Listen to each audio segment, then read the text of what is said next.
Baik, bismillahirrahmanirrahim. Assalamualaikum warahmatullahi wabarakatuh. Perkenalkan saya Abdul ya. Jadi pada kesempatan kali ini saya ingin menjelaskan sedikit tentang perangkat-perangkat yang ada dalam CPU ini. Oke, baik. Terlebih dahulu sebelum kita mereview apa-apa yang ada dalam CPU ini, kita bongkar terlebih dahulu.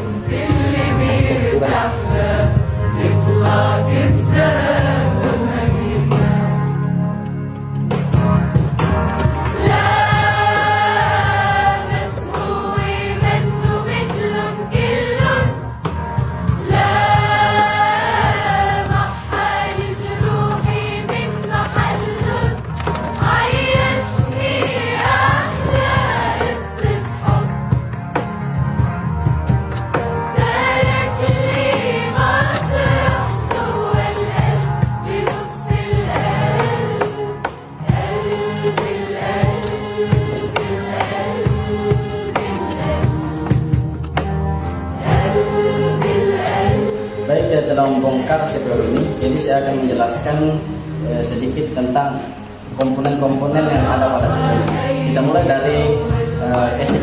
Casing ini berfungsi untuk melindungi komponen-komponen yang ada dalam CPU tersebut, seperti hard disk, DVD-ROM, motherboard, kipas, dan yang lainnya.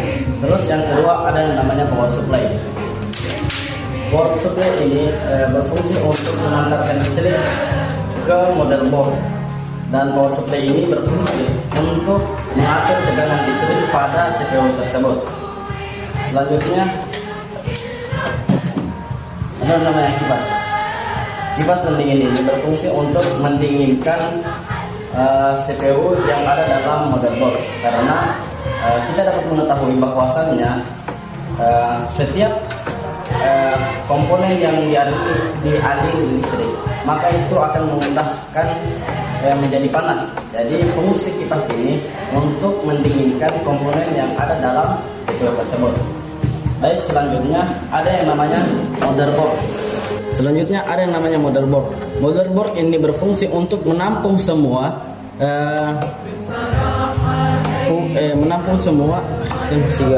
Baik, ada yang namanya motherboard. Motherboard ini berfungsi untuk menampung semua komponen, tidak semua juga, tetapi dia berfungsi untuk menghubungkan antara komponen-komponen yang lain, seperti dari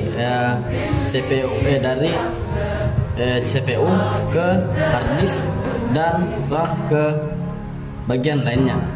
Nah, terus ada yang namanya hard disk.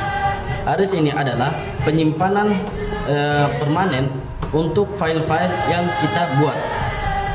Nah, terus DVD ini saya tidak copot karena mungkin agak ribet, jadi saya jelaskan sedikit bahwasannya DVD ini berfungsi untuk menampilkan video, gambar, audio maupun suara yang ada pada kaset.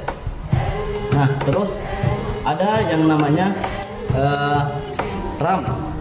RAM ini berfungsi untuk menyimpan data-data yang tidak maksudnya RAM ini berfungsi untuk menyimpan data sementara. Dia tidak menentu apabila RAM ini dicopot, maka mungkin data yang ada pada CPU ini akan hilang. Terus selanjutnya adalah CPU atau prosesor. Kita dapat ketahui bersama bahwasannya prosesor ini merupakan komponen yang sangat penting dari CPU ini, karena prosesor ini berfungsi untuk mengontrol dan menjalankan perangkat-perangkat yang ada pada dalam CPU yang ini. Jadi kita ketahui bahwasannya CPU ini adalah otak dari semua komponen yang ada dalam sini. Terus ada namanya baterai CMOS. Ini dapat kita lihat bersama. Ini namanya baterai CMOS. Nah, baterai CMOS ini berfungsi untuk menyimpan listrik sementara. Jadi ketika komputer mati atau mati lampu, komputer ini tidak langsung mati. Dia akan bertahap sedikit demi sedikit baru dia mati. Tidak langsung mati total. Nah, terus kita balik ke sebelahnya. sini kita menjelaskan fungsi-fungsi yang ada pada colokan-colokan yang ini. Nah, yang pertama ada namanya kabel VGA, colokan VGA. Nah, VGA ini berfungsi untuk menampilkan layar pada monitor.